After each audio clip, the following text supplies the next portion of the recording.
Hey everybody, welcome back to 5 Minute Financial Markets. Another big green candle today, the fifth in a row, the fourth day in a row that we've closed above this big downward trend line that's held the market down for over a year. Looking really bullish right now, but looks can be deceiving.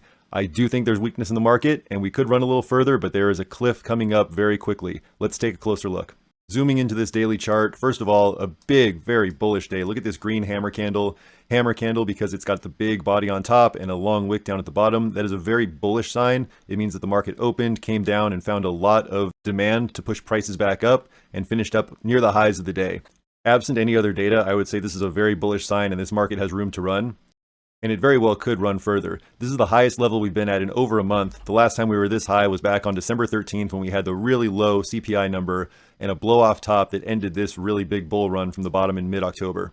We're starting to see some FOMO, fear of missing out in the market, which could keep this momentum running up higher. We could get back up to this 410 level, which was where this CPI number pushed us to back in December. We could even go back and fill this gap that's been sitting here since back in August, right around 420. It would make sense that that gap would get filled, and I could definitely see us pushing up higher to that 420 level in advance of this blue line. What is that blue line? That's the upcoming Federal Reserve meeting and rate hike decision coming up next Wednesday, February 1st. I'll show you in a minute why that could be a catalyst for a big sell-off. First, let's take a look at why this market may not be as strong as it looks. Starting with the smart money versus dumb money indicator.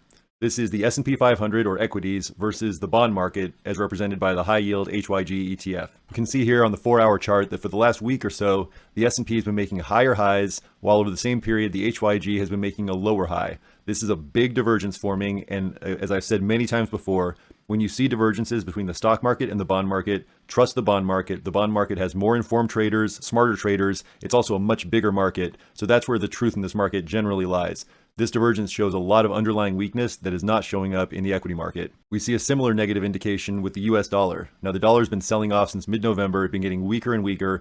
As the dollar gets weaker, assets that are priced in dollars, such as equities, get stronger and stronger. And over this same period, the S&P 500 has had a pretty good run-up. But you can start to see that this downward momentum is slowing down. This is starting to curl a little bit, and this shows up in the RSI. We've got a slightly higher low on the RSI here, showing that this downward momentum is slowing. We could see this start to curl, and if that does start to curl, that's going to bring weakness in the market. Finally, just looking at market sentiment as represented by the CNN Fear and Greed Index, we're pretty far on the greed side, getting close to extreme greed. When we get to periods of extreme greed in the market, that's when we see tops, that's when we see big sell-offs. It's a very good contrarian indicator that tends to hold true.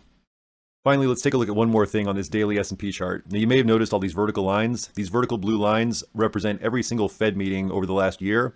And you can see that we've had a lot of sell-offs heading into Fed meetings. Almost every single Fed meeting, there's been a sell-off. So back in January, we had this sell-off of about 12% heading into the Fed meeting. In March, we had a sell-off of about 9%. The May meeting was preceded by a sell-off of 12%. And look at this huge sell-off right before the June meeting.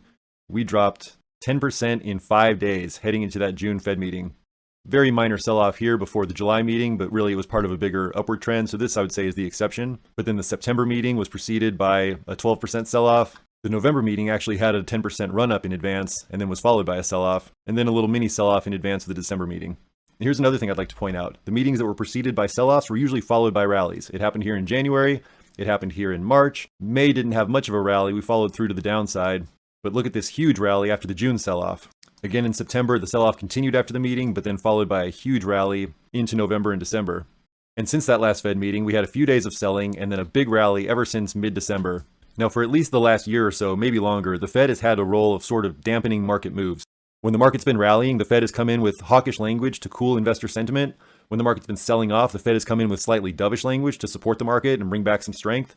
So odds are, after this big rally, the Fed meeting coming up on Wednesday and the statement that follows it are going to be full of hawkish language because the Fed really wants to cool down this market if they're really serious about fighting inflation and getting the economy back under control.